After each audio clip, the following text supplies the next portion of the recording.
नमस्कार मित्रों, मैं डॉक्टर संगम लाल तिवारी टीचर प्लस चैनल में आपका हार्दिक स्वागत और अभिनंदन करता हूं।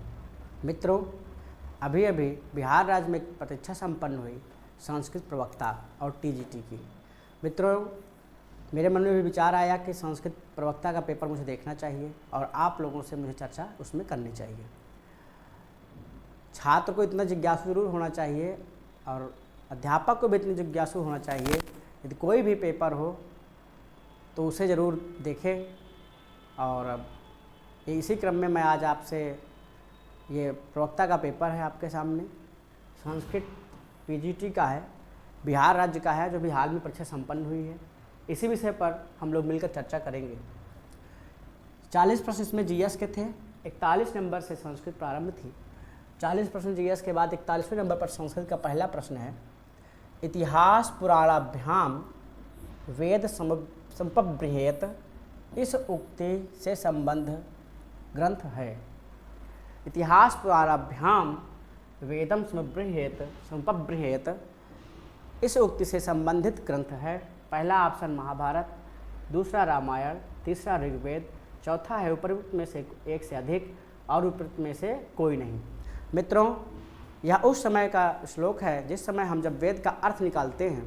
वेद के अर्थ को निकालने के लिए दो प्रकार की व्यवस्थाएं हैं, एक पाश्चात्य पद्धति, एक भारतीय पद्धति। भारतीय पद्धति में जब हम वेदार्थ करते हैं तो इतिहास पुराणाभ्याम, इतिहास और पुराण को भी आश्रय मान करके हम वेदों के अर्थ का पल्लवन करते हैं, अर्थ को जानने का प्रयास करते हैं।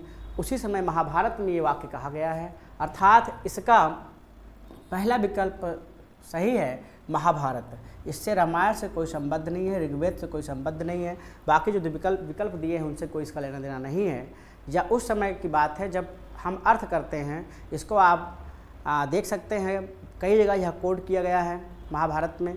महाभारत से जो दर्शन की आप कोई पुस्तक पढ़ते हैं या संस्कृत साहित्य के इतिहास पढ़ते हैं, बलदेव उपाध्याय जी के आप जब पढ़ते हैं भारतीय दर्शन, तो उन्होंने जब पुराण की चर्चा की, जब उन्होंने वेद सौद दर्शन की चर्चा की, तो सौद दर्शन और गीता के बीच में पुराण की चर्चा है। उस समय उन्होंने उस बात को वहाँ कोड किया है कि यह पद्धति है वेद के अर्थ को जानने की, इतिहास और पुराण को आश्रित मान करके हम वेदों के अर्थ को जान सकते हैं। इसलिए यह महाभारत ही इसका विकल्प सर्वोत्तम है। अगला क्वेश्चन है मित्रों, पुराणम पंचलक्षणम में से एक है। पुराणम पंचलक्षणम में से एक है। मित्रों, पुराण के 5 लक्षण होते हैं, आप सब लोग जानते हैं। सर्गश्च प्रतिसर्गश्च वंशो मनमंत्राणि च वंशानुचरितम चैव पुराणम पंचलक्षणम। सर्गश्च प्रतिसर्गश्च, पहला सर्ग और प्रतिसर्ग, यानी कि वंशो मनमंत्राणि च, वंश भी है, प्रतिसर्ग भी है, वंश भी है और मनवंतर भी है, अर्थात ये तीनों पुराण के लक्षण में समाहित हैं। वंशानुचरितम चैव, सर्गश्च एक विकल्प जो इसमें नहीं है वो है सर्ग, सर्गश्च प्रतिसर्गश्च वंशो मनमंत्राणि च वंशानुचरितम चैव और वंशानुचरितम। अब ये 1 2 3 4 5 ये पुराण के 5 लक्षण आपके सामने हैं। अर्थात इसमें प्रश्न है पुराणम पंच लक्षणम में से एक है, अर्थात ये भी है, ये भी है और ये भी है। अगला विकल्प देखते हैं, उपरयुक्त में से एक से अधिक। तो सर्वोत्तम विकल्प जो होगा ये होगा आपका 42 नंबर का डी विकल्प सही है। क्यों? क्योंकि वंश, प्रतिसर्ग और मनवंतर ये तीनों पुराण के लक्षण हैं, इसलिए उपरयुक्त में से एक से अधिक विकल्प सर्वोत्तम होगा।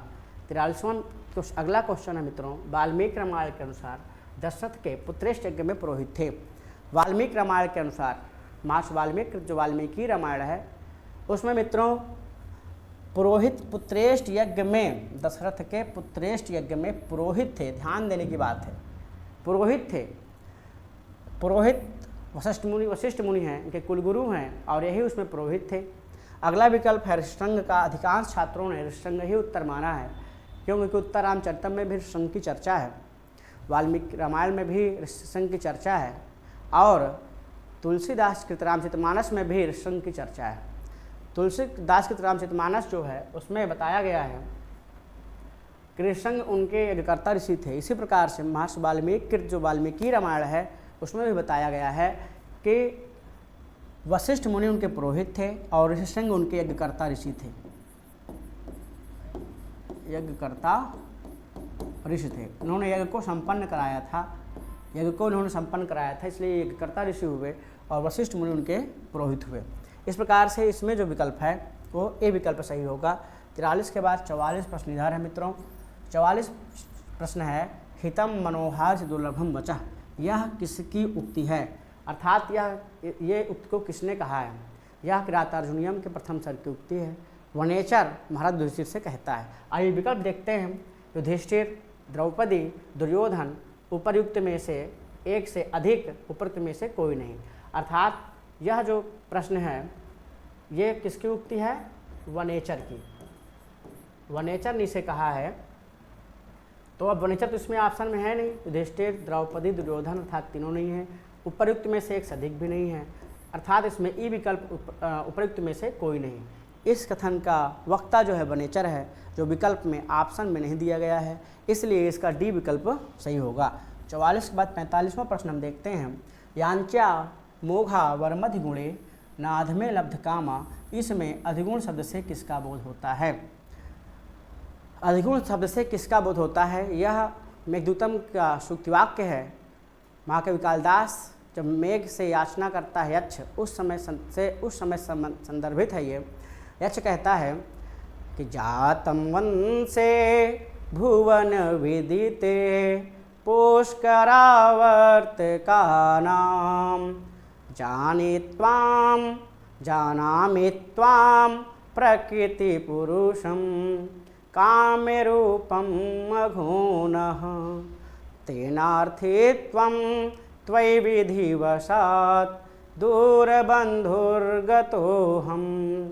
याच्या मोघा वरमधिगुणे नाधमे लब्ध कामां। यक्ष जो है मेघ से कहता है कि अधिक गुण होने के कारण आप पुष्कर और आवर्तक वंश में आपका जन्म हुआ है, आप श्रेष्ठ गुण से ओतप्रोत हैं, इसलिए मैं आपके अर्थित्व को प्राप्त हुआ, याचकत्व को प्राप्त हुआ। तो मित्रों, इस अधिगुण शब्द से किसका बोध होता है, इस प्रश्न के उत्तर में मेघ विकल्प सही होगा। यक्ष और कुबेर उपयुक्त में से एक से अधिक या उपयुक्त में से कोई नहीं, ये विकल्प उपयुक्त नहीं है। इसका पहला उत्तर होगा मेघ। आगे आते हैं 45 के बाद 45 के बाद 46 नंबर प्रश्न में। एको ही दोषो गुण सन्निपाते निमज्जतीन्दोः क्रीडे शिवांकः, यह सूक्त किस काव्य में है। यह सूक्त किरातार्जुनीयम, रघुवंशम, कुमार संभव, उपयुक्त में से एक से अधिक, उपयुक्त में से कोई नहीं। मित्रों, यह सूक्त जो है कुमार संभव से है। कुमार संभव के में महाकवि कालिदास ने इसे लिखा है। अगला प्रश्न है चक्रार पंक्ति गच्छति भाग्य पंक्ति। अब यह सूक्ति है, देखिए अधिकांश सूक्तियाँ ही पूछी जा रही हैं, ठीक है। अभिज्ञान शाकुंतल, उत्तर रामचरितम, स्वप्नवासव दत्ता। अभिज्ञान शाकुंतल की ये सूक्ति है नहीं, उत्तर रामचरितम में प्राप्त नहीं होती है। अब आपके पास तीन विकल्प हैं, स्वप्नवासव दत्ता। दत्त लिखा हुआ है यहाँ, ये टाइपिंग मिस्टेक है, वर्तनी इसके शुद्ध है। स्वप्नवासव दत्तम में यह पंक्ति कही गई है कि हमारी जो भाग्य पंक्ति है वो चक्र के पहिए के समान बदलती रहती है, स्थिर नहीं है। इसी प्रकार के एक भावार्थ की सूक्ति महाकवि कालिदास ने मेघदूतम में भी लिखा है। तो ये दोनों सूक्तियाँ मिलती जुलती एक दूसरे से हैं, लेकिन यह सूक्ति जो है वो वाष्पोदत्ता से ली गई है, अर्थात इसमें विकल्प जो होगा वो वाष्पोदत्ता सही होगा, वाष्पोदत्तम सही होगा, सॉरी वाष्पोदत्ता नहीं, वाष्पोदत्तम सही होगा, जो भास की रचना है। रामायण के किस कांड में अहिल्या शाप विमोचन वृतांत है। प्रश्न है 48 नंबर। रामायण के किस कांड में अहिल्या शाप मोचन वृतांत है। अयोध्या कांड, बाल कांड, अरण्य कांड, उपयुक्त में से एक से अधिक, उपयुक्त में से कोई नहीं। ये उस समय का प्रसंग है रामायण के किस कांड में, जब विश्वामित्र राम और लक्ष्मण के साथ अपने यज्ञ की रक्षा करने के लिए उनको ले गए थे। तदनंतर एक ताड़का नाम की राक्षसी थी, उसका वध करने के बाद भगवान आगे जब बढ़ते हैं जनकपुर की तरफ, वहाँ स्वयंवर की सूचना विश्वामित्र को मिलती है। तो रास्ते में उन्हें एक आश्रम दिखाई देता है, जिस आश्रम में बहुत वीरान आश्रम होता है। उस आश्रम में पशु, पक्षी, पुष्प, वाटिका, तालाब सब कुछ निर्जन हो चुका है। तो उस समय भगवान पूछते हैं विश्वामित्र जी से, राम कि यह किसका आश्रम है? उन्होंने बताया कि यह अगस्त मुनि का आश्रम है और यह जो शिला है यह आपकी प्रतीक्षा में है। ये पुराण में कथा प्राप्त होती है कि देवराज इंद्र ने काम वासना वसात अगस्त मुनि को छलने का प्रयास किया। उसी में वो स्वर्गलोक से पृथ्वीलोक की यात्रा किया। तदनंतर शाप बस अहिल्या को पत्थर होना पड़ा। तो उन्होंने उस समय का कांड है, उस समय की ये वृतांत है, ये बाल कांड में प्राप्त होता है। इसलिए अयोध्या कांड नहीं, बाल कांड, अरण कांड उपनिषद में से एक से अधिक और उपनिषद में से कोई नहीं। इस प्रकार से यहाँ बी विकल्प समीचीन है, आपको बाल कांड करना चाहिए। 48 के बाद 49 नंबर प्रश्न है, कथा श्रेष्ठ साधक के रचयिता हैं। देखिए इसमें पंडित सोमदेव, ठीक है, क्षेमेंद्र, नारायण पंडित, इन दोनों की रचनाएं भिन्न भिन्न हैं। बृहत कथा मंजरी इनकी रचना है, हितोपदेश इनकी रचना है। उपरोक्त में से एक से अधिक, उपरोक्त में से कोई नहीं। अर्थात ये सबसे समीचीन विकल्प कौन सा है? सोमदेव। कथा सरित सागर रचना रचयिताकार सोमदेव हैं, इन्होंने इसको लिखा है। बहुत ही अच्छा ग्रंथ है जिसमें कथाओं का संग्रह है। कभी से मिले तो आपको पढ़ना चाहिए। 49 के बाद इधर 50 ये गद्यांश दिया हुआ है, आर्ष काव्य है। आर्ष काव्य किसे कहते हैं मित्रों? आर्ष काव्य रघुवंशम ये आर्ष काव्य हो नहीं सकता, क्योंकि महाकवि कालिदास की रचना है। उत्तरामचरितम भारवी जी की रचना है, भारवी की, सॉरी उत्तरामचरितम भी नहीं हो सकती है। और रामायण को आर्ष काव्य कहा गया है। यहाँ थोड़ा सा मैं दिग्भ्रमित हो गया इन दोनों रचनाओं को लेकर के। ये भवभूति रचना है और थोड़ा निकल गया मुझसे, उसके लिए क्षम्यताम। रघुवंशम महाकवि कालिदास की रचना है, आप परिचित हैं। उत्तर रामचरितम से आप परिचित ही हैं, जो महाकवि भवभूति की रचना है, कौन प्रधान रचना है। इसी में बहुत प्रसिद्ध एक छायांक नामक अंक है जो आपके पाठ्यक्रम टीजीटी के उत्तर प्रदेश के पाठ्यक्रम में रखा गया है। रामायण को आर्ष काव्य कहा जाता है, रामायण को ही हम आर्ष काव्य कहते हैं। रामायण कहीं कहीं महाभारत को भी आर्ष काव्य के रूप में ग्रहण किया जाता है, क्योंकि महाभारत विकल्प में नहीं है। इसलिए आपको आर्ष काव्य के रूप में रामायण को ही ग्रहण करना चाहिए। इस प्रश्न में उपयुक्त विषय क्या है? उपयुक्त ऑप्शन जो है सबसे समीचीन ऑप्शन सी नंबर है, जिसमें रामायण को आर्ष काव्य की संज्ञा प्रदान की गई है। 51 से लेकर 55 तक यह निम्नलिखित अपठित गद्यांश के आधार पर निम्न प्रश्नों को उत्तर दीजिए। देखिए इसको जब आप पढ़ेंगे तो ये आपको समझ में आ जाएगा। गद्यांश को पढ़कर हमें जवाब देना है। गद्यांश के को न जानात कवीन्द्र रवीन्द्रस्य नाम सह न केवलं बंगप्रदेशस्य अपितु विश्वस्य प्रसिद्धः कवि आसीत्। अनेन विरचितः गीतांजलिः इति कविता संग्रह अति प्रसिद्धः। अस्य कविता संग्रहस्य कृते कविरेशः परम सम्मानितं नोबेल पुरस्कारं प्राप्तवान्।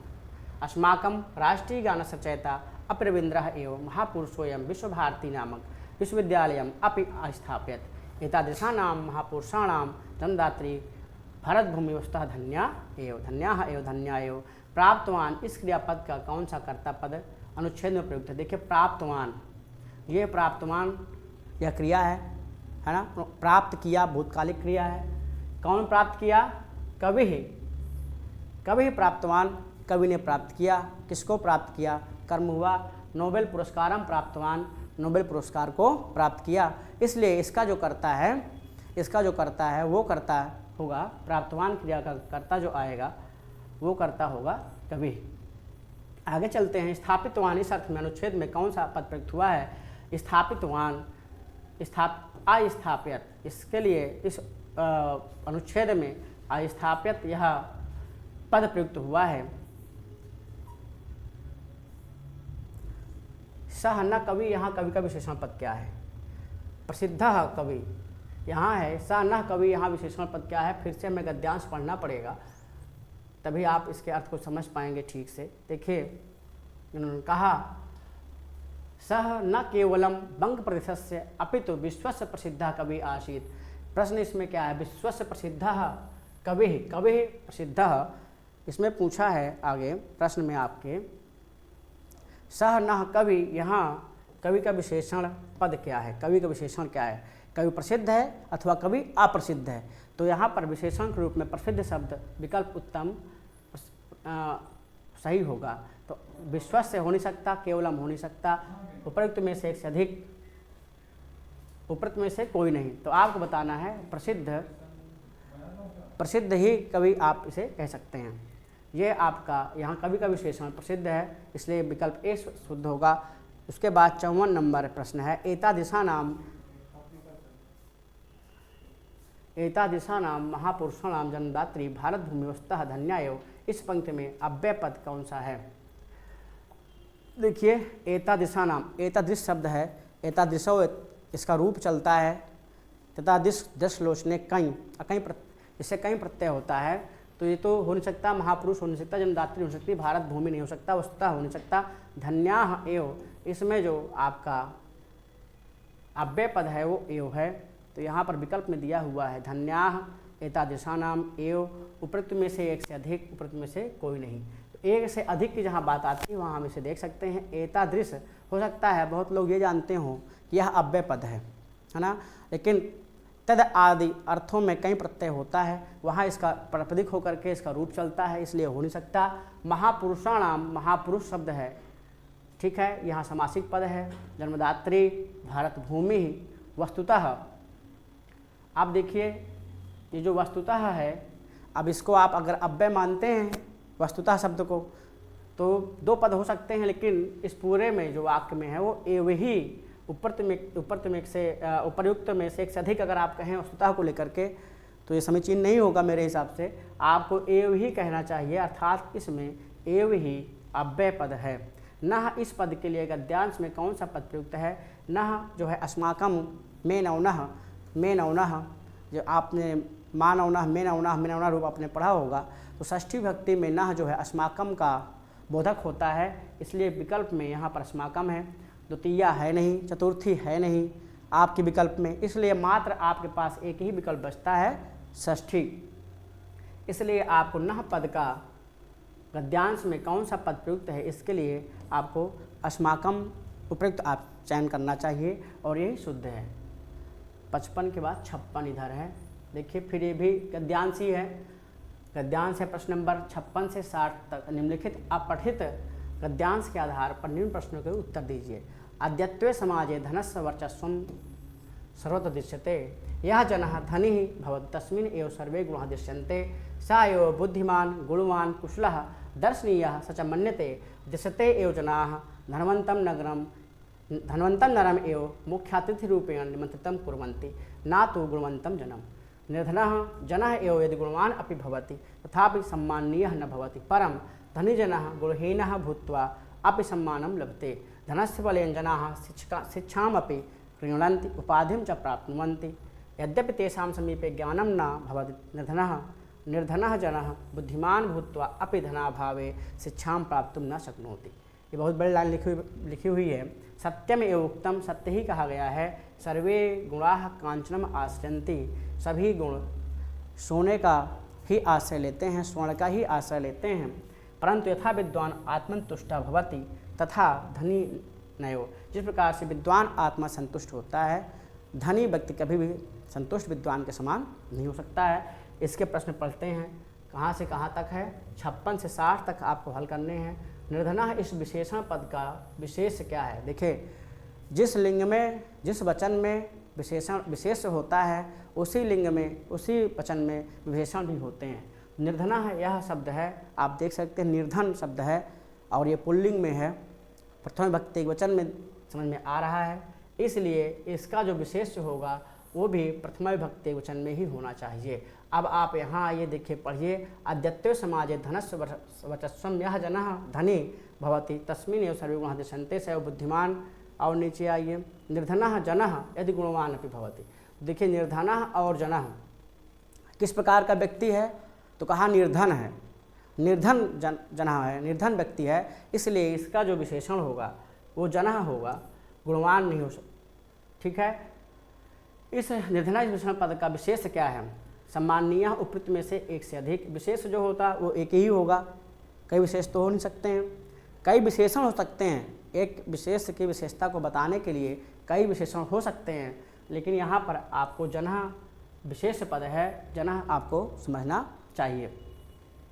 तुष्टा इस पद में प्रत्यय कौन सा है? देखिए तुष्ट धातु है, अक्त प्रत्यय है और ता को टा हो गया है, ठीक है, संधि हो गई है, ष्टुत्व, इस कारण से यहाँ तुष्टा बन गया है। इसमें आपको ये विकल्प उपयुक्त होगा, समीचीन होगा। तुष धन टा हो नहीं सकता, टा प्रत्यय होता है लेकिन टा भी नहीं होता। तुष धन गई, ठीक है ना, जब यहाँ करेंगे तो गुण वृद्धि होगी, या यंत होने के कारण ये भी नहीं हो सकती है, ये भी नहीं हो सकता। उपयुक्त में से एक से अधिक, उपयुक्त में से कोई नहीं, अर्थात आपका पहला विकल्प सही है। क्रीडंत इस क्रियापद का क्रियापदस्य कर्तृपदम क्या है? देखिए ये बहुवचन की क्रिया है। कौन सी क्रिया है? बहुवचन की। तो कर्ता भी क्या होगा? बहुवचन होगा। गुणहीना एक वचन है, ज्ञानी, ठीक है, और जनाह ये बहुवचन है। क्या है ये? 60 तरीका है आपको पकड़ने के लिए। सबसे सरल तरीका है, जिस वचन की क्रिया होगी उसी वचन में कर्ता होगा। अर्थात गुणहीना होता तो एक बार इसमें विचार किया जाता, ज्ञानिनः होता तो विचार किया जाता। जनाह है अर्थात बहुवचन में सिर्फ एक ही पद है पूरे पांचों विकल्पों में, इसलिए इसमें हमें अपना समय व्यर्थ नहीं करना है और जनाह हमें टिक करना है और आगे बढ़ जाना है। 59 है प्रभाव इस अर्थ में। यहाँ पर कौन सा पद प्रयुक्त हुआ है? तो पहले लाइन में ही वर्चस्वम लिखा हुआ है। आप यहाँ देखेंगे जब आप इसे पढ़ते हैं, ये लिखा हुआ है अद्यत्वे समाजे धनस्य वर्चस्वम सर्वत्र दृश्यते। वर्चस्व का अर्थ ही है प्रभाव। तो यहाँ प्रश्न पूछा है, प्रश्न को देखिए, प्रश्न की प्रकृति को देखिए। प्रभाव इस अर्थ में यहाँ कौन सा पद प्रयुक्त है? कौन सा पद प्रभाव इस अर्थ में प्रयुक्त है? तो वो होगा वर्चस्व। वर्चस्वम यह पद जो है प्रभाव अर्थ में यहाँ प्रयुक्त है। 59 के बाद 60 की तरफ आते हैं। इस गद्यांश के लिए समुचित शीर्षक है। इस गद्यांश के लिए धन के विषय में बताया गया है, धन की महत्ता के विषय में बताया गया है कि निर्गुण व्यक्ति भी गुणवान हो सकता है। सर्वे गुणाः कांचन मास्यन्ति, आप निर्फतकम को पढ़ा होगा, वहाँ लिखा है यस्यास्ति वित्तम नरः कुलीनः स ये गुणज्ञः। इस प्रकार से एक श्लोक दिया हुआ है। उस पूरे श्लोक के अंतिम लाइन में जो इस अनुच्छेद के अंतिम पंक्ति है वो यही है, सर्वे गुणाः कांचन माश्रियन्ति। सभी गुण स्वर्ण में ही निवास करते हैं। यस्यास्ति वित्तम नरः कुलीनः स एव गुणज्ञः स एव वक्तः स दर्शनीयः। इस प्रकार के कई विशेषण वहाँ भर्तृहरि जी ने बताए हैं। आप कभी उस श्लोक को पढ़िए, आपको भावार्थ ज्ञात हो जाएगा। तो इस प्रकार से इस गद्यांश के लिए समुचित शीर्षक क्या है? धन का वर्चस्व, ये सही है। धन का अभाव, धनवान, उपयुक्त में से एक से अधिक, उपरयुक्त में से कोई नहीं। तो आपको यहाँ बताना है धनस्य वर्चस्वम, धन का अभाव, यही विकल्प समीचीन होगा, यही विकल्प शुद्ध होगा। 60 के बाद 61 नंबर इधर से है। चतुर्विंशत सहस्री संहिता किसे कहते हैं? देखिए चतुर्विंशत सहस्री संहिता रामायण को कहते हैं। क्यों? क्योंकि इसमें 24,000 श्लोक हैं और इसके जो 24,000 श्लोक होने के कारण चतुर्विंशति अर्थात 24 सहस्री संहिता रामायण को ही कहा जाता है। महाभारत और योग वासिष्ठ, महाभारत में लक्ष्य यानी 1 लाख के ऊपर श्लोक होने के कारण इसको हम नहीं कह सकते हैं। इसके पूर्व के इतिहास में जाएंगे तो वहाँ पर 24 से कुछ ऐसा मिलता है, लेकिन जो चतुर्विंशत सहस्री संहिता के रूप में प्रसिद्ध है वो रामायण ही है। वाल्मीकिकृत रामायण को ही चतुर्विंशत सहस्री संहिता कहते हैं। चतुर्विंशति सहस्री संहिता के नाम से जाना जाता है। अर्थात इसका विकल्प रामायण शुद्ध होगा, महाभारत और योग वासिष्ठ नहीं होगा। उपरयुक्त में से एक से अधिक भी नहीं होगा, उपयुक्त में से कोई नहीं। पुराणों की संख्या कितनी है? पुराणों की संख्या कितनी है सब लोग जानते हैं, बहुत प्रसिद्ध क्वेश्चन है, रिपीटेड क्वेश्चन है, बार बार पूछा जाने वाला क्वेश्चन है। अष्टादश पुराणेषु व्यासस्य वचनद्वयम्, ठीक है ना, परोपकाराय पूर्णाय पापाय परपीडनम, अर्थात 18 ही पुराण हमारे यहाँ हैं। 18 पुराण, 18 उपपुराण। विकल्प में 29 है, ये हो नहीं सकता। 20 है, हो नहीं सकता। 17 है, हो सकता। उपरयुक्त में से एक से अधिक हो नहीं सकता, अर्थात उपरयुक्त में से कोई नहीं। ये विकल्प सर्वोत्तम है, ये विकल्प समीचीन है। आगे है पौराणिक कालगणना के अनुसार सतयुग में कितने वर्ष होते हैं?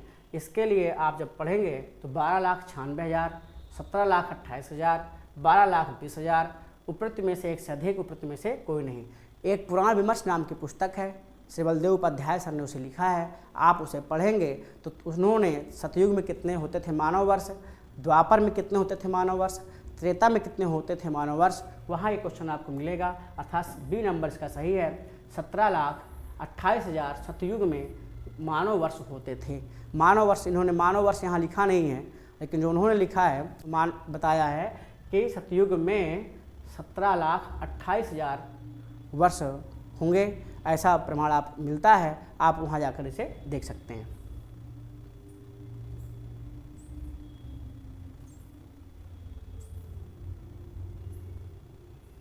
कितने नंबर प्रश्न में हम थे? 63 के बाद 64। लघुत्रयी क्या है? आप जानते हैं लघुत्रयी में महाकवि कालिदास की 3 रचनाएं हैं, रघुवंशम, कुमार संभवम और मेघदूतम। लघुत्रयी में यही 3 रचनाएं पूछी जाती हैं। यह भी बहुत कई बार पूछा गया हुआ प्रश्न है। लघुत्रयी क्या है, बृहत्त्रयी क्या है, प्रस्थानत्रयी क्या है, ठीक है, ये आपको जानना चाहिए। महाकवि कालिदास के 3 ग्रंथों की संज्ञा लघुत्रयी के नाम से जानी जाती है। वो ग्रंथ हैं रघुवंशम, कुमार संभव और मेघदूतम। 64 के बाद 65 प्रश्न है। मृच्छकटिक के प्रथम अंक का शीर्षक क्या है? व्यवहार, संधिच्छेद, संहार। देखिए व्यवहार ये 9वां है, संधिच्छेद तीसरा है और संहार ये 10वां है। अर्थात प्रथम अंक में ये तीनों नहीं हैं। अब प्रश्न आता है उपयुक्त में से एक से अधिक, अर्थात ये भी नहीं हो सकता। अब विकल्प सही है, उपयुक्त में से कोई नहीं। क्यों? प्रथम अंक का नाम है अलंकार न्यास, ठीक है। इसलिए आपका स्वागत है हमारे टीचर प्लस चैनल में। बैठिए राहुल जी। मृच्छकटिक के प्रथम अंक का शीर्षक क्या है? इस विषय में मैंने आपको बताया कि इनमें से व्यवहार जो है 9वां है, संधि विच्छेद तीसरा है और संहार 10वां है। इसलिए प्रथम अंक का कहीं उल्लेख नहीं है, इसलिए उपयुक्त में से एक से अधिक विकल्प हो नहीं सकता। अब आपके पास कोई विकल्प नहीं है, एक ही विकल्प है, उपयुक्त में से कोई नहीं। तो इस प्रकार से आप इसे लगाएंगे। स्वप्न वासुदेवोत्तम के लेखक कौन है? आप जानते हैं कालिदास के 7 रचनाएं हैं, आप उनसे परिचित हैं, वो आपको बताना नहीं है। भास और भवभूति की भी रचनाओं से आप परिचित हैं, आप उसे जान ही रहे हैं। महाकवि भास के 12 भास नाटक चक्रम हैं, उन्हीं में से एक रचना स्वप्न वासुदेवोत्तम भी है, जिसके लेखक कौन है? महाकवि भास हैं। इसमें उदयन और वासुदत्ता की प्रणय कथा का वर्णन है, कहानी का वर्णन है, जो ऐतिहासिक और गुढ़ाढ़ बृहद कथा से कुछ लोग मानते हैं। वैसे ऐतिहासिक ज़्यादा प्रबल प्रमाण प्राप्त होता है, तो ये ऐतिहासिक होने के कारण भास का, इसके लेखक भास हैं। 66 के बाद 67 इधर से देखते हैं। अगला प्रश्न है रामायण चंपू के लेखक कौन है?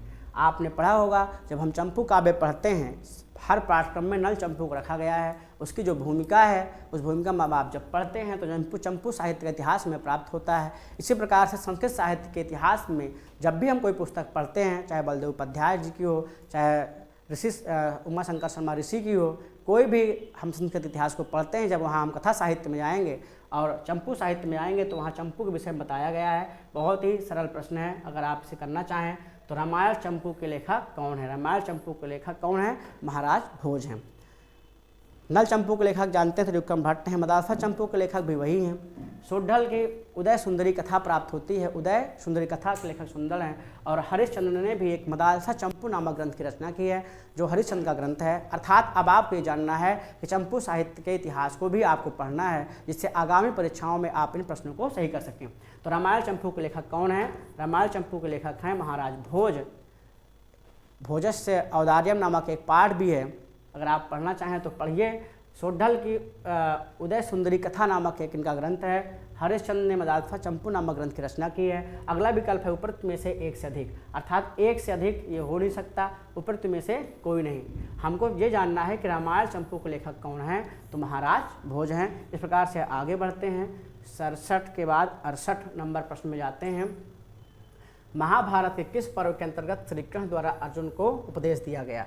अब देखिए, आप सब लोग जानते हैं कि गीता किस पर्व से है। महाभारत के गीता भीष्म पर्व से है। भीष्म पर्व में ही उनको उपदेश दिया गया है। इसको मैंने बहुत विशेष दृष्टि से मेरी नहीं गई, जो मैं प्राथमिक दृष्टि से इसे देख पा रहा हूँ, वो ये है कि यहाँ भीष्म पर्व का कहीं उल्लेख ही नहीं है। इसलिए आपको यहाँ बहुत अपना समय व्यर्थ नहीं करना है। सभा पर्व, विराट पर्व, उद्योग पर्व, उपरोक्त में से एक से अधिक या उपरोक्त में से कोई नहीं। और प्राथमिक दृष्टया तो यही विकल्प मुझे शुद्ध लग रहा है कि इनमें से कोई नहीं होना चाहिए। क्यों? क्योंकि महाभारत के भीष्म पर्व से गीता है और गीता में ही भगवान ने उपदेश दिया है अर्जुन को, इसलिए उस पर्व का उल्लेख न होने के कारण सबसे समीचीन विकल्प उपरोक्त में से कोई नहीं मुझे समझ में आ रहा है, यही होना चाहिए। अगला प्रश्न है, कहाँ तक थे? 68 के बाद 69 है। अभिज्ञान शाकुंतल में इंद्र के सारथी का नाम क्या नाम वर्णित है? आप जानते हैं अभिज्ञान शाकुंतल महाकवि कालिदास की रचना है, बहुत प्रसिद्ध नाटक है, विश्व प्रसिद्ध नाटक है। इसमें कर्णपूरक है, आर्यक है, ये जो पात्र है ये मृषकटिक का पात्र है। मातली इंद्र के सारथी का नाम मातल प्राप्त होता है। जब आप पढ़ेंगे तो प्रथम अंग के ही प्रारंभ में जब उनके घोड़े चलते हैं, जिसमें बताया गया है कि उनका सारथी होता है दुष्यंत का, वो सूत होता है। तो अगला प्रश्न यहाँ भी पूछ सकता है कि दुष्यंत के सारथ का क्या नाम था, तो वहाँ पर आप सूत बताएंगे। लेकिन यहाँ प्रश्न आपके सामने दूसरा है। प्रश्न क्या है कि अभिज्ञान शाकुंतल में इंद्र के सारथ का नाम क्या है, तो वहाँ आप बताएंगे मातली। इंद्र के सारथ का नाम मातली है। अब देखिए अगला प्रश्न है, 69 ही था ये ना, हाँ अगला प्रश्न है 70 नंबर जो प्रश्न है वो यह है, उदयन और सागरिका किस नाटक के नायक और नायिका हैं? तो देखिए प्रियदर्शिका एक नाटक है, उसमें उदयन तो हैं लेकिन आरण्यिका इसकी नायिका है। तो आरण्यिका नहीं पूछा, क्या है? सागरिका। उसकी नायिका को चाहे आरण्यिका कहिए प्रियदर्शिका के अथवा प्रियदर्शिका कहिए। उदयन नायक तो प्राप्त होते हैं लेकिन नायिका वहाँ अलग है, इसलिए ये हो नहीं सकता है। मृषकटिक के चारुदत्त और धूता हैं, आप जानते ही हैं। उपनायिका उसकी संसेना है। मुद्रा राक्षस इसके तो नायक तो हैं, चंद्रगुप्त इसके नायक प्राप्त होते हैं, लेकिन इसमें नायिका का अभाव है, विदूषक का अभाव है, इसलिए आपके सामने कोई विकल्प नहीं दिख रहा है। अगला विकल्प है उपयुक्त में से एक से अधिक, ये भी नहीं हो सकता है, क्योंकि अगर हमें यहाँ दो ग्रंथ प्राप्त होते, एक बार अगर विदूषक पूछता तो आप बता सकते थे बसंतक 2 ग्रंथों में विदूषक प्राप्त होता है, तो आप वहाँ पर एक से अधिक कर सकते थे। लेकिन प्रश्न की प्रकृति ही अलग है कि उदयन और सागरिका किस नाटक के नायक और नायिका हैं, तो वहाँ आप क्या बताएंगे? प्रदर्शिका हो सकता है। मृषकटिक आपको पता ही है, मुद्रा राक्षस मैंने बताया ही कि यहाँ नायिका का तो अभाव है, इसलिए यहाँ कोई प्रश्न ही नहीं उठता। अगला विकल्प है उपरयुक्त में से एक से अधिक, ये भी नहीं हो सकता। उपरयुक्त में से कोई नहीं, इसलिए सबसे समीचीन विकल्प कौन सा है? उपरयुक्त में से कोई नहीं। अगला प्रश्न है, निम्नलिखित में भर्तृहरि की रचना नहीं है। देखिए प्रश्न को पढ़िए, जब भी आप प्रश्न को हल करें तो है अथवा नहीं है उसी समय उसे गोला करें, उसी समय दिमाग में अपने से मस्तिष्क में बैठाएं। पूछ क्या रहा? निम्नलिखित में से भर्तृहरि की रचना नहीं है। भर्तृहरि की 3 रचनाएं प्रमुख रूप से प्राप्त होती हैं, 3 शतक त्रयम के नाम से जानी जाती हैं, जिसमें नीति शतकम, श्रृंगार शतकम और तीसरी रचना इनकी क्या है? वैराग्य शतकम। वैराग्य शतकम। तो अब बचा क्या आपके? नीति शतकम उन्हीं की रचना है, श्रृंगार शतकम है। ये अमरूक शतक, एक कवि थे अमरूक नाम के कवि थे, उनकी रचना है, अर्थात बी विकल्प सही होगा, चूँकि निफतक और श्रृंगार शतक उन्हीं की रचना है। उपरोक्त में से एक अधिक का कोई मतलब नहीं है, उपरोक्त में से कोई नहीं, इसका भी कोई मतलब नहीं है, अर्थात विकल्प जो हम चयन करेंगे वो विकल्प बी चयन करेंगे। क्यों? क्योंकि यह कवि अमरूक की रचना है। बृहत्त्रयी में किसकी गणना नहीं की जाती? आप देखिए प्रश्न ये है, बृहत्त्रयी में किसकी गणना नहीं की जाती? आप जानते हैं कि बृहत्त्रयी में 3 ग्रंथ हैं, किरातार्जुनीयम भी है, नरसिंहचरितम भी है और शिशुपालवधम भी है। अब नहीं की जाती अर्थात इन तीनों की गणना तो की जाती है। प्रश्न पूछ रहा है कि नहीं की जाती, तो ऐसा कोई विकल्प इसमें नहीं है जिसकी गणना ना की जाए, तीनों गणना की जाती है। उपरयुक्त में से एक से अधिक, उपरयुक्त में से नहीं की जाती। अगर यहाँ पूछता की जाती तो ये विकल्प सही हो जाता, लेकिन प्रश्न ने पूछा क्या? प्रश्न की प्रकृति क्या है कि नहीं की जाती, अर्थात ये विकल्प भी नहीं हो सकता। उपरयुक्त में से कोई नहीं, यह विकल्प नहीं हो सकता। ये प्रश्न आपका फाल्स है, इसे एफ होना चाहिए, ऐसा मेरा मानना है, क्योंकि नहीं की जाती है अर्थात इन तीनों की तो की जाती है, चौथा कोई विकल्प में नहीं है। तो इस प्रकार से उपरोक्त में से एक से अधिक, अगर ये तब होता जब यहाँ कोई भिन्न रचनाएं होती, उपरोक्त में से कोई नहीं अर्थात ये तीनों रचनाएं हैं। तो इस प्रकार से आप इसे अपने हिसाब से जब आयोग के आंसर की आए तो वहाँ आप लोग आपत्ति दायर कर सकते हैं। या हो सकता है कि किसी की प्रज्ञा मुझसे अधिक हो, तो ज़रा समझ करके इसको आप अपने हिसाब से समझ सकते हैं। 72 के बाद 73वां प्रश्न है, आत्मानं रत्नं विद्धि शरीरम रथमेव तु मंत्रांश किस उपनिषद से है? तो ये आप लोगों ने पढ़ा है, कठोपनिषद नामक शुक्ल यजुर्वेद का उपनिषद है, जहाँ ये बताई गई है आत्मा को रथ रूपक के रूप में चर्चित, रथ रूपक के रूप में बताया गया है। तो ये उसी से संबंधित श्लोक है, मंत्रांश है, वहाँ से आप इसे पढ़ सकते हैं। आत्मानं रत्नं विद्धि शरीरम तु रथमेव तु, आत्मानं रत्नं विद्धि, है ना। आत्मा को क्या जानो? रथी जानो, और शरीर को क्या जानो? रथ जानो। तो आत्मा के संदर्भ में बताया गया है, इसलिए यह कठोपनिषद की है। प्रश्नोपनिषद अगला विकल्प है, मुंडकोपनिषद भी है, उपरोक्त में से एक से अधिक भी है, और उपरोक्त में से कोई नहीं। जो सबसे समीचीन विकल्प है वो कठोपनिषद है। आगे चलते हैं। उत्तिष्ठ जागृत प्राप्त यवरान्य बोधत में प्रेरित किया गया है, या किसके लिए किया गया है? यह भी वहीं से है, अभी जो जहाँ से पहला प्रश्न था, ऊपर वाला प्रश्न था, आत्मज्ञान के लिए, शब्द ज्ञान के लिए, पार्थिव सफलता के लिए, उपरोक्त में से एक से अधिक, उपरोक्त में से कोई नहीं। यहाँ किया गया है आत्मज्ञान के लिए। आत्मा के विषय, आत्मज्ञान के लिए जब उपदेश दिया जाता है, उसी क्रम में ये श्लोक आता है, उत्तिष्ठ जागृत प्राप्त और आत्मनिबोधत, उठो जागो और श्रेष्ठ महापुरुषों के शरण में जाओ और उनके विचारों को प्राप्त करो, उनके विचारों को ग्रहण करो। कुछ इस प्रकार से इसका भावार्थ है। कौन सा कर दो? 75 अगला श्लोक है, नैनम छिंदन्ति शस्त्राणि नैनम दहति पावकः ना चैनम क्लेदन्त्यापो ना शोषित मारुतः। यह गीता का श्लोक है, आप सब लोग जानते हैं। यह भी आत्मा के विषय में ही कहा गया है कि नैनम ना एनम, एनम का अर्थ यहाँ क्या है? यह जो हमारी आत्मा है, शस्त्राण छिदन्ति, शास्त्र से काट नहीं सकते हैं, शास्त्र से छेदन नहीं कर सकते हैं। ना एनम दहति पावकः, यहाँ भी एनम का अर्थ आत्मा है। ना एनम दहति पावकः, ना अग्नि से जला सकती है, ना चा एनम क्लेदन्त आपः, और क्लेदन्ति आपः, और ना ही से क्लेदित जल जला सकता है, और ना ही वायु से सुखा सकती है। कुछ इस प्रकार का भावार्थ है, और ये आत्मा के विषय में कहा गया है। अर्थात विकल्प देखते हैं क्या है? जीव, जीव के विषय में नहीं कहा गया, इंद्रियां, इंद्रियों के विषय में नहीं कहा गया, किसके विषय में कहा गया है? आत्मा के। इसलिए यह आत्मा ही विकल्प समीचीन होगा। उपरोक्त में से एक से अधिक ये हो नहीं सकता, चूँकि हमें आत्मा प्राप्त हो गया है, सिर्फ आत्मा के विषय में ही केवल कहा गया है। यदि ये इंद्रिया या जीव के विषय में कहा जाता तो आपका डी विकल्प होता। ये इंद्रियों और जीव के विषय में नहीं कहा गया है, इसलिए आपका सिर्फ सी विकल्प ही सही होगा, और डी से भी कोई लेना देना इसका नहीं है। आगे चलते हैं। श्रीमद् भगवद गीता का विभाजन किया गया है। श्रीमद् भगवद गीता का विभाजन आप सब जानते हैं, सर्गबंधो महाकाव्यम, महाभारत 18 पर्वों में विभक्त है, अध्यायों में किया गया है। गीता में 18 अध्याय हैं, जिन्हें आप लोग जानते हैं। उनके नाम भी आप याद कर लीजिए आगामी परीक्षाओं में। कहीं कहीं 10वां अध्याय पूछ लेता है, कहीं दूसरा अध्याय पूछ लेता है, कहीं 7वां अध्याय पूछ लेता है, कहीं अक्षर गुह्य ब्रह्म योग का नाम कौन सा है, इस प्रकार से भी पूछ लेता है। विभूति योग कौन सा है, विभूति नामक अध्याय कौन सा है, ठीक है। इस प्रकार के प्रश्नों को पूछ सकता है। तो आप जानिए कि गीता को अध्यायों में विभक्त किया गया है। श्रीमद् भगवद गीता में कुल श्लोक संख्या है। श्रीमद् भगवद गीता में जो प्रमाणिक श्लोक संख्या प्राप्त होती है, जैसा कि संस्कृत साहित्य के इतिहास में बताया गया है, लगभग 700 श्लोक वहाँ प्राप्त होते हैं। इस प्रकार से 600 हो सकते, 800 हो सकते, तो आपको यहाँ पर 700 ही चयन करना है, बी विकल्प का चयन करना है। क्यों? क्योंकि हमें जो प्रमाणिक रूप में प्राप्त होता है वो 700 ही प्राप्त होता है। इस प्रकार से 77 नंबर का जो कुल श्लोक संख्या है, इसका जो विकल्प होगा वो 700 यानी बी विकल्प सही होगा। 77 के बाद अगले प्रश्न चलते हैं। मृच्छकटिक का नायक किस कोट का है? देखिए, धीरोदात्त नायक आप जानते हैं, ठीक। धीरलित नायक उदयनाथ जानते ही हैं। धीरोदात्त में राम हैं, कृष्ण हैं, ठीक है। इस प्रकार के जो नायक हैं, जिनके हर नायक का अपना लक्षण है। जब भी आप तैयार करें, 2 आप 10 रूपक के ग्रंथ है, वहाँ से आप पढ़ सकते हैं।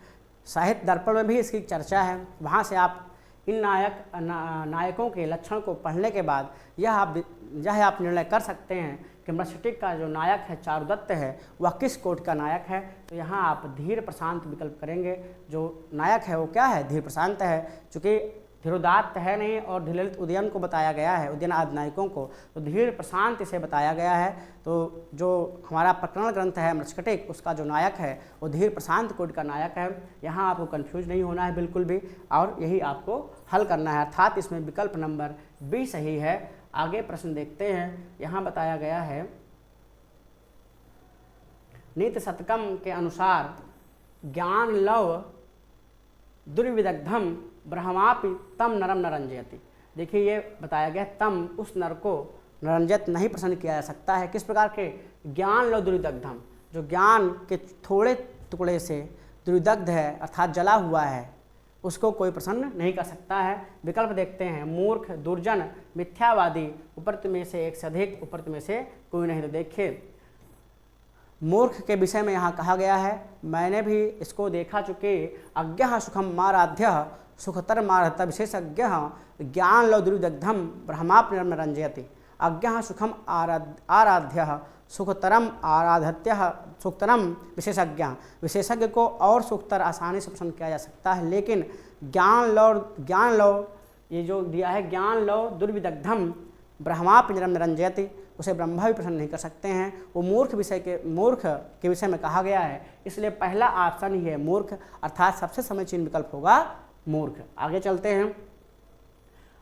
इयम संवर्धन वारिधारा तृष्णा विषवल्ली नाम, ये आपकी इस कथन द्वारा किसके स्वरूप को निरूपित किया गया है? प्रश्न है इयम, यह संवर्धन वारिधारा तृष्णा विषवल्ली नाम, तृष्णा रूपी विषवल्लियों के आश्रय देने वाली यह जल की धारा के समान यह कौन है? यह विशेषण किसके विषय में बताया गया है? लक्ष्मी, सरस्वती, दुर्गा, उपरोक्त में से एक से अधिक, उपरोक्त में से कोई नहीं। आप सुगनासोपदेश पढ़ेंगे जहाँ लक्ष्मी की चर्चा की गई है, लक्ष्मी के बारे में अनेकों विशेषण आए हुए हैं, अनेक प्रकार की बातें बताई गई हैं, उसी क्रम में इसे वहाँ उल्लिखित किया गया है और बताया गया है लक्ष्मी के विषय में, इसलिए यह पहला विकल्प इसका ए सही होगा। यहाँ आपको बताना है कि यह कथन लक्ष्मी के स्वरूप को निरूपित करता है, लक्ष्मी के स्वरूप को बताता है, इसलिए विकल्प नंबर ए सही है। अगला प्रश्न है, अर्थशास्त्र में औपनिषदिक अधिकरण के नाम से प्रसिद्ध है। ठीक है, 18 अधिकरण हैं अर्थशास्त्र में, 180 प्रकरण हैं और 6000 श्लोक हैं। अर्थशास्त्र जब आप पढ़ेंगे तो वहाँ आपको 18 अधिकरण मिलेंगे, इसमें 12वां, 13वां और 14वां अधिकरण जो है ये दो सेम अधिकरण हैं, समान ही हैं। इनमें जो 12वां अधिकरण है, 13वां अधिकरण है, वही 12वां, 13वां, 14वां, अर्थात जो औपनिषदिक अधिकरण है वो अर्थशास्त्र में 14वां है। 14वें की संज्ञा औपनिषदिक अधिकरण के नाम से बताई गई है, अर्थात विकल्प कौन सही होगा? इसमें सी विकल्प सही होगा। आगे चलते हैं। देखिए अगला विकल्प है कल्हण, यहाँ कल्हण लिखा हुआ है जबकि कल्हड़ है, नाकोमड़ा, ये भी टाइपिंग मिस्टेक है एक तरह की, लेकिन हमें सही विकल्प का चयन करना है। रचित राज तरंगड़ी कितने तरंग में विभक्त है? 5, 6, 7। 5, 6, 7 यहाँ विकल्प दिए हुए हैं, जैसे ये 8 तरंग हैं शायद इसमें, जो विकल्प में नहीं है, अर्थात उपयुक्त में से कोई नहीं विकल्प शुद्ध होना चाहिए। भाई थोड़ा पानी मिलेगा क्या? जरा रोकिए, प्यास लग गई मुझे जरा।